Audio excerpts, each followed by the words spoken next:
Hola, ¿qué tal? Buenas noches y bienvenidos a un capítulo más de Multideporte Oviedo. En esta ocasión, bueno, pues no nos vamos a fijar en un club deportivo, no nos vamos a fijar en un deportista en activo, sino que vamos a hacer un poquito de historia. Además, historia de la que nos vamos a tener que remontar unos cuantos años. Nos vamos a tener que remontar, bueno, pues a los años 30 incluso, a la década de los 30, quizás, bueno, pues una de las épocas, o quizás la mayor época de esplendor del Real Oviedo. Estamos, como saben, en semana de derbi, en semana de quizás el partido más importante del año, además por los objetivos que se pueden cumplir en esta temporada.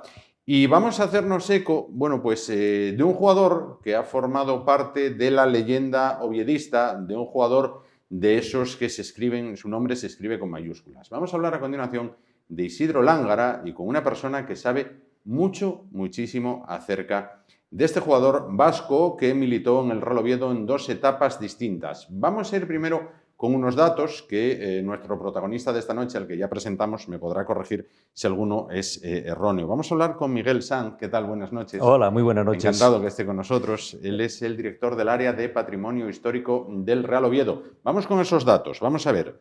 Lángara, a lo largo de su carrera, 525 goles, 257 de los mismos con la camiseta del Real Oviedo. Mejor promedio goleador de España, con un 1,16 goles por partido, efectivamente. 3 hat-tricks consecutivos. Pichichi en 3 países, en España, en Argentina y en México. 12 veces internacional, consiguiendo con el combinado nacional 17 goles, con un promedio de 1,42 goles por partido. 5 goles en el mismo partido. Jugó un mundial. Bueno, creo que los datos son verdaderamente abrumadores. No sé si son completamente ciertos. Sí. En vez de 257, 258 y en vez de 1,16, 1,17. Bueno, pues, pero bueno, o sea, nada, mínimo. O sea mínimo, que, bien, nada. Mínimo. Perfecto. Perfecto. Vamos a ver, para una persona, ahora mismo habrá muy pocas personas vivas que hayan visto jugar a Lángara. Bueno, porque ya ocurrió hace muchos años. No obstante, hay generaciones de ovetenses que han oído hablar de Lángara, igual que han oído hablar de otros muy míticos jugadores. Pero si quisiéramos, bueno, pues contarle a un chaval joven o a un niño quién era Lángara como futbolista, yo no sé si este símil sería adecuado o no. Sería como si Haaland jugara en el Oviedo. Pues sí, podemos decir que sí, podría servir ese símil. Hay personas que lo vieron jugar en la segunda etapa, sí, cuando regresó de América, ¿no? En 1946, ahí yo conozco, no muchas, lógicamente, pero sí algunas personas que lo vieron jugar en su segunda etapa en el Real Oviedo. Y sí, podríamos decir Haaland, o podemos decir que fue nuestro Maradona o nuestro Di Stéfano. Decía Haaland por el modo de juego, es decir, no era un regateador, tengo entendido, era potencia y tiro, ¿no? Exactamente, era goleador. Era rematador, tenía una gran potencia de disparo que llamaba la atención y él metía muchos goles, sobre todo en la primera etapa. Después, cuando volvió de América, de jugar en Argentina, en México, ya había perdido un poco, claro, ya con la edad que tenía, ¿no? Pues ya venía con un poco menos de potencia, que todavía conservaba, y había adquirido un poco más de técnica, un poco de regate. Pero bueno, él en sus grandes años era potencia, fuerza de pegarle al balón y de entrar con todo, y él era el gol. De nacimiento vasco. Sí. ¿Cómo llega al Real Oviedo Isidro Lángara? Bueno, él nació en Pasajes, pero se crió en Andoaín, desde muy pequeño ya se cría en Andoaín, y después de estar en varios equipos de allí, del pueblo, el Bildurguchi, después pasa al Esperanza de San Sebastián, al Tolosa, y entonces lo ficha el Real Oviedo a través de Luis Botas, de aquí, de Almacenes Botas. Sí. Pues el hijo, Isidro Lángara tuvo que empezar a trabajar, una familia humilde, tuvo que empezar a trabajar en la algodonera, como le llamaban allí, en la compañía Fabril Subijana. Sí. Y el hijo del dueño de esa empresa era, bueno, pues viajaba por el norte de España vendiendo los productos y venía aquí a Oviedo a ver a Botas, a ofrecerle productos, ¿no? Y Y entonces se lo ofreció. Dice, tenemos allí un chaval, porque trabajaba en la fábrica a la vez que jugaban en el equipo. Tal. Dice que es impresionante, que rompe los postes, que es muy bueno. Y bueno, y Botas, que era directivo del Real Oviedo, pues bueno, lo acabó fichando. Lo ficharon y así es como llegó al Real Oviedo. Claro, el primer dato que a mucha gente le puede llamar la atención es, por aquel entonces, uno de los equipos más punteros del campeonato era el Bilbao. ¿Cómo se le escapa a este jugador al Bilbao? Bueno, al Bilbao y a la Real Sociedad, que digamos que estaba más cerca, porque en aquella época las distancias y la falta de comunicación era mayor y entonces tiene más sentido que el Athletic Bilbao, pues bueno, que no controle a un jugador de un pueblo de Guipúzcoa, pero la Real Sociedad, hombre, tenía buenos jugadores la Real Sociedad, tenía allí un delantero muy bueno y entonces, bueno, pues por una causa, por otra, llegaron a ofrecérselo a la Real Sociedad, pero no tenían, bueno, no hubo interés.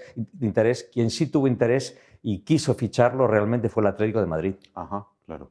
Bueno, llega el Oviedo y desde el primer momento ya hacer goles, hacer goles y hacer goles. Sí. Sí. Ya en el primer entrenamiento, él firma contrato el 1 de diciembre de 1930 y llega pues el 3 de diciembre, parece que llega a Oviedo.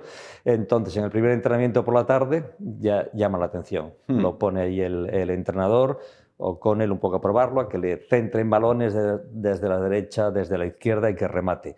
Y bueno, dejó impresionado ya a todo el mundo, al larguero con una fuerza tremenda y goles, y la gente ya y el propio entrenador quedaron impresionados. Y en el primer partido que juega, unos pocos días después, el 7 de diciembre, como contra el Atlético de Madrid, pues bueno, gana el Real Oviedo 4-1 y ya marca él la mitad de los goles, 2. Claro. Y a partir de ahí, pues goles y goles. Goles y más goles. Bueno, el Real Oviedo de esas temporadas de la década de los 30, hasta que todo se trunca con la guerra civil, ¿es quizás la etapa más esplendorosa del Real Oviedo?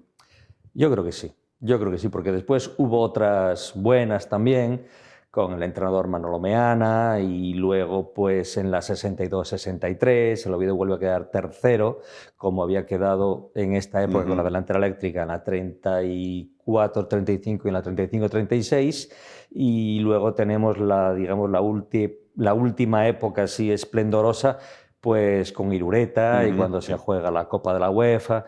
Entonces es difícil comparar, pero yo diría que sí, porque el Real Oviedo en los años 30 estuvo disputando el título de Liga. Luego quedó tercero en las dos ocasiones y se decía que era el máximo favorito para ganar la temporada, la Liga, la 36-37, que sabemos que no se disputó porque empezó la guerra en el mes de julio.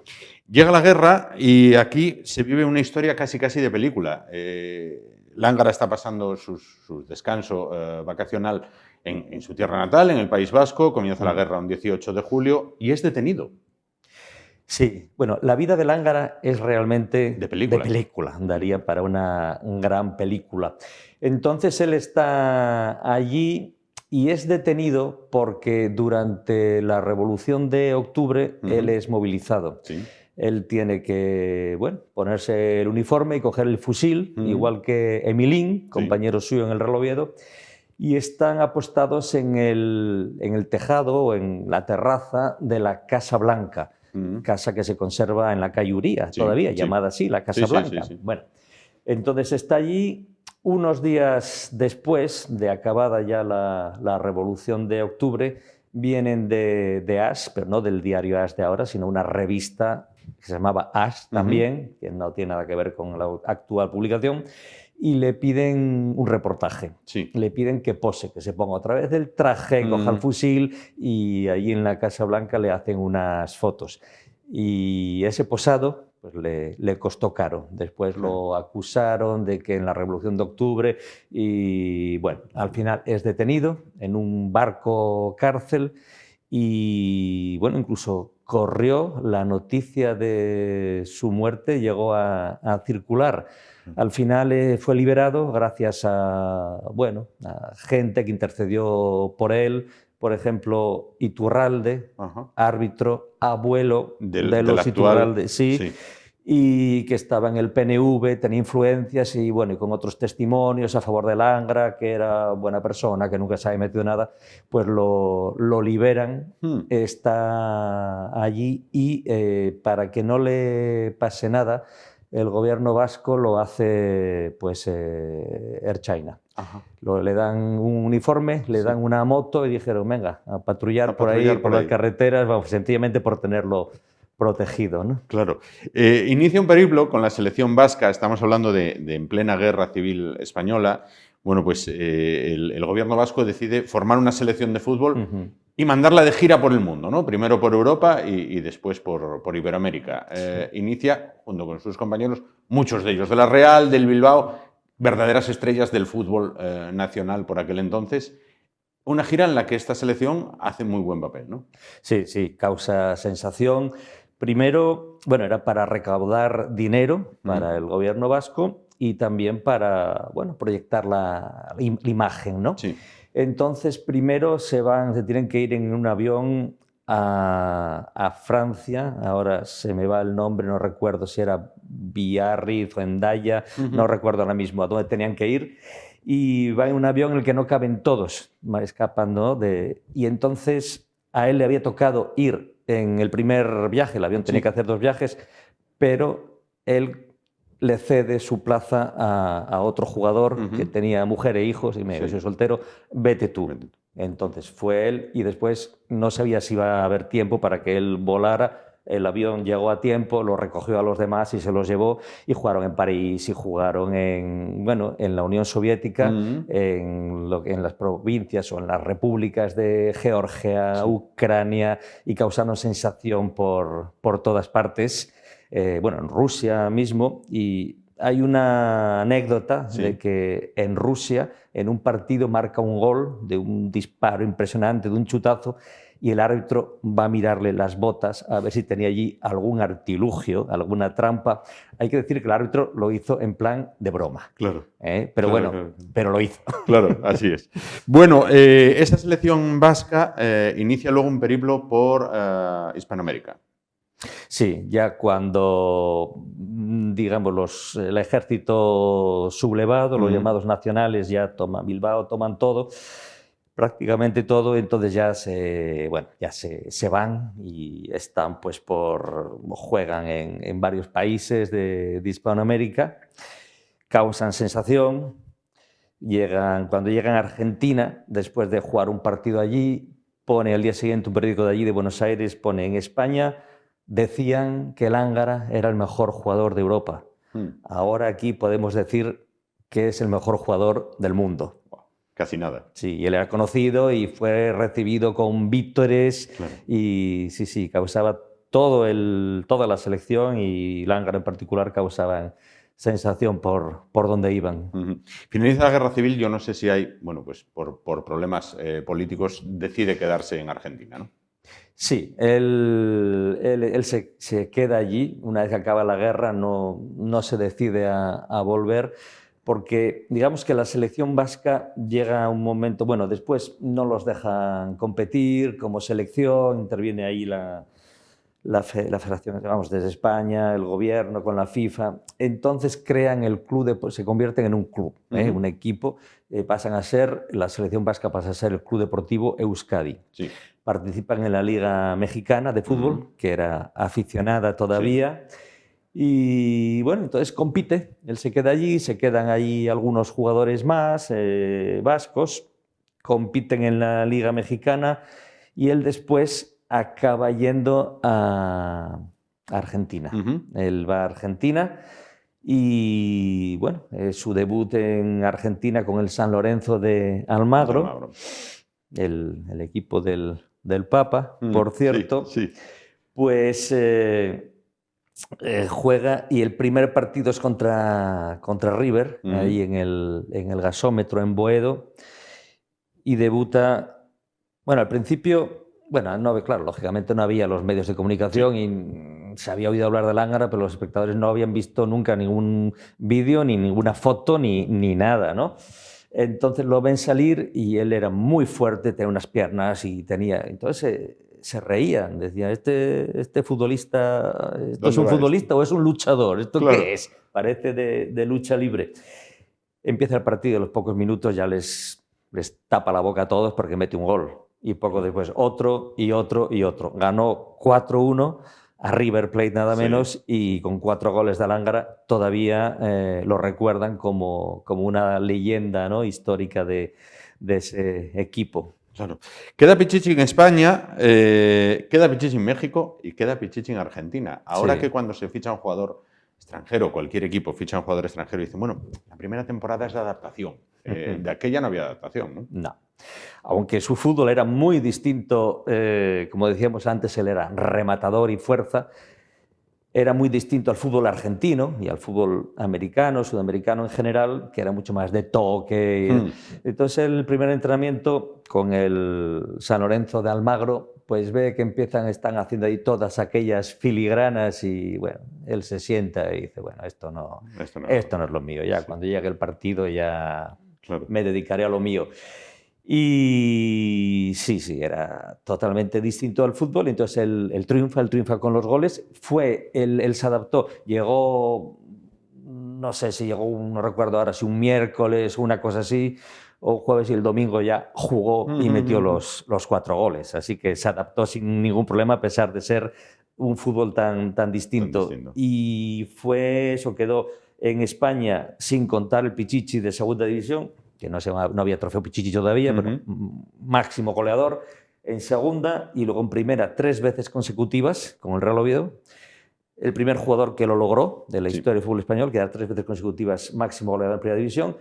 En Argentina se proclama también máximo goleador en primera, y en México ya juega las primeras ligas profesionales del fútbol mexicano, y se proclama 2 veces máximo goleador. O sea que 6 veces en total, en primera, en 3 países. El primer jugador que lo consiguió, ser máximo goleador en primera en 3 países diferentes, y bueno, y después fue el primero, y después lo consiguieron algunos, pero no muchos, lógicamente. No muchos. Lo consiguió después un tal Di Stéfano. Sí. Y después también Romario, Van Basten, y últimamente Ronaldo. Claro. Últimamente Ronaldo. Bueno, y una cosa que quería comentar del debut de Lángara con el San Lorenzo de Almagro, el Club Atlético de San Lorenzo de Almagro. Entre la gente, entre los seguidores de River, que estaban viendo el partido, porque se sabe porque lo contó él años después, había un niño que vio ahí el debut de Lángara y quedó impresionado. Ese niño se llamaba Alfredo Di Stéfano, precisamente. Él siempre lo contaba. Ahí detrás de la portería estaba yo en ese partido. Casi nada. Bueno, vuelve a España, ya con una edad, bueno, pues todavía para jugar al fútbol. Yo no sé si se relajan las cuestiones políticas, si hay, bueno, pues ahora que tanto se lleva el tema amnistía, si hay un olvido, pero bueno, el Real Oviedo consigue que vuelva a sus filas, ¿no? Sí. Él nunca se había... Significado, una palabra muy empleada de aquella, ¿no? Sí, significado, exactamente. Sí. Él no sabía significado. Él era un hombre de paz, un hombre bueno que no tenía enemigos, no quería saber nada de política. Él jugaba al fútbol y nunca se metió en ningún tipo de problemas. Entonces, él podría haber vuelto antes, porque, bueno, el régimen no veía, aparte que él no estaba significado, como decimos, el régimen era favorable de que la gente que se había marchado, sobre todo grandes figuras del deporte, que volvieran como un signo de normalización. Entonces él podría haber vuelto antes, pero bueno, estaba allí, tenía negocios, pero ya en el 46 ya decide volver. Bueno, aparte que en el Real Oviedo tenía un enlace, un nexo con el régimen, que era Felipe Polo, el hermano de Carmen Polo, la mujer de Franco, ¿no? Doña Carmen Polo, exactamente. Entonces, bueno, en ese sentido digamos que no había problema. En el 46 él ya echa de menos esto y ya quiere volver a España y vuelve al Real Oviedo. Ahí habla otra vez con Carlos Tartiere y da su conformidad a volver, quiso volver a su Real Oviedo, que lo echaba allí de menos y lo echaría de menos después cuando ya se retira y vuelve a México como entrenador y luego ya a dedicarse a sus negocios.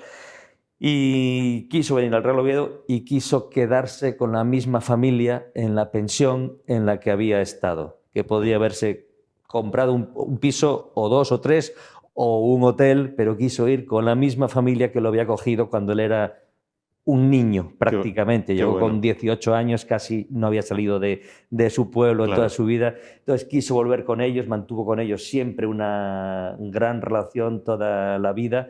Y bueno, fue un acontecimiento. Cuando él vuelve, creo que llega aquí el 20 de agosto del 46, fue una conmoción. Una conmoción hasta tal punto de que había tal multitud en la estación del norte que Calixto Marqués, el directivo, el secretario, el entrenador, bueno, una pequeña comisión, Herrerita estaba, un pequeño comité de bienvenida, decide, vamos a esperarlo a Coyoto porque aquí no puede ser. No salimos, aquí puede haber un problema de orden público. ¿Qué pasa? Que la voz se corrió, se supo y mucha gente llegó hasta Coyoto como pudo. Y cuando llegó a Coyoto, pues había una multitud, como que menor que la que había aquí en Oviedo, pero mucha gente ahí esperándolo y fue un gran acontecimiento la vuelta de Lángara, al que se le recordaba, por supuesto, y se le había echado mucho de menos. Y vuelve a marcar goles a menor ritmo que antes, pero sí vuelve a marcar goles, ¿no? Sí. La media baja un poco, porque antes decíamos que tenía en primera división 1,17 goles por partido. Baja un poquito la media, pero sigue marcando goles. De hecho, la gente cuando lo veía por la calle y lo veían ya, claro, mayor, habían pasado unos cuantos años, ya no era el Lángara chavalín. Entonces, bueno, estará todavía en forma para meter goles, y hicieron un partido amistoso contra el Racing de Santander y, bueno, Lángara ahí marca goles y ya la gente se queda un poco tranquila. Y, bueno, seguimos teniendo al Lángara goleador. Luego marcó goles. Todavía, a pesar de su edad, siguió marcando bastantes goles. Juega mundial, antes de todo esto, juega mundial de Italia 34, pues. Justo. Italia 34. Mete 5 goles en el mismo partido a Portugal, tengo entendido, ¿no? Bueno, eso fue la clasificación para el mundial. Sí, fue un 9-0 a Portugal y él marcó 5 goles, que es el récord de un partido oficial de la selección española. Tiene el récord de los 5, de más goles, 5 en concreto. Y luego en el partido de vuelta en Portugal, no recuerdo ahora el resultado, pero bueno, ganó España y metió también él varios goles. O sea que en esa eliminatoria pues metió 7 goles o 8, no me acuerdo. Se clasificó España y bueno, y luego fue al Mundial y triunfó también en el Mundial, a pesar de que la selección española no pudo triunfar por las circunstancias. Cuestiones políticas también, ¿no? Bueno, sí, políticas, pero de una manera descarada. Mussolini le dijo allí a los responsables que Italia que tenía que ganar el Mundial. Le dijeron, bueno, lo intentaremos. Dice, no me han entendido. No, de intentarlo tiene que ganar. Y el partido contra Italia fue tal robo, podemos decirlo así, porque fue un robo, que el árbitro, me parece que era René Mercé, el suizo, cuando llegó a su país, la federación lo inhabilitó de por vida. Y la FIFA también, o sea, no volvió a arbitrar nunca más. ¿Cómo sería el robo, ¿no? ¿Cómo sería el atraco? Y ganó Italia el Mundial, claro. Claro.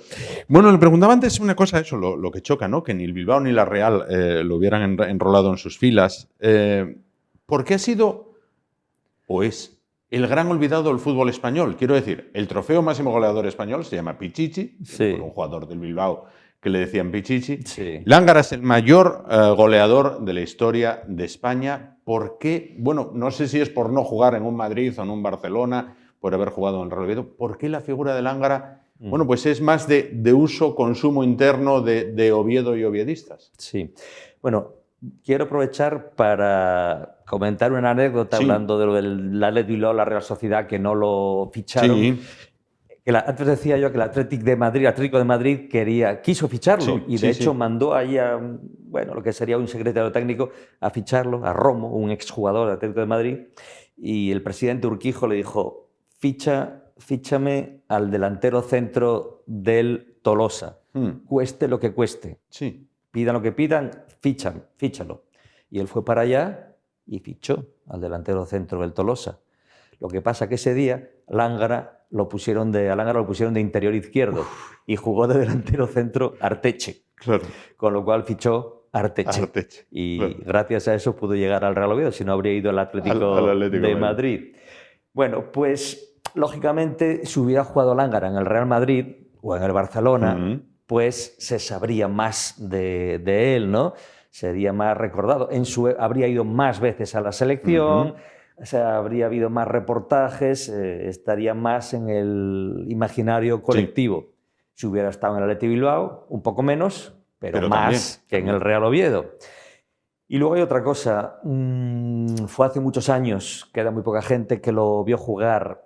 No, bueno, hay algún vídeo, sí, hay película de él con la selección española y también, pero muy pocas imágenes de poca calidad, fotos, hay fotos, pero no es como ahora que de cualquier jugador de segunda tienes 1 millón de fotos. Muchísimo. Entonces, estos factores son importantes, ¿no? Que no estuviera en un equipo grande, que no hubiera Balón de Oro, Bota de Oro, ni siquiera Trofeo Pichichi había, y que han pasado muchos años. Entonces, por eso, desde el centro, desde el área de patrimonio histórico del Real Oviedo, pues decidimos reivindicar su figura, primero, entre los propios oviedistas, que hay muchos que no conocían muy bien o podía sonarles algo de Lángara, pero no muy bien, y sobre todo los más jóvenes, ¿no? Claro. Entonces, por eso creamos el Centro de Documentación sobre Lángara y, bueno, estamos en esa labor de promocionarlo primero entre los de la casa y después entre los demás, ¿no? Y luego a extenderse. En el propio Oviedo, y esto a lo mejor es una cuestión particular, que lo hablábamos antes fuera de cámara, el gran mito de la historia del Real Oviedo es Herrerita, por delante de Lángara. No sé si es una percepción particular o si, no sé, la foto en la Gran Taberna con la brecha abierta. El otro día cuando Colombato tenía la brecha aquí, me acuerdo que estaba viendo el partido y me dijo una persona, como Herrerita. Sí. Entonces, bien, Lángara en números excede a Herrerita. ¿Por qué la fama se la lleva a Herrerita? Hombre, son dos grandísimos jugadores. Pero Herrerita jugó en el Real Oviedo muchos más años que Lángara, ¿no?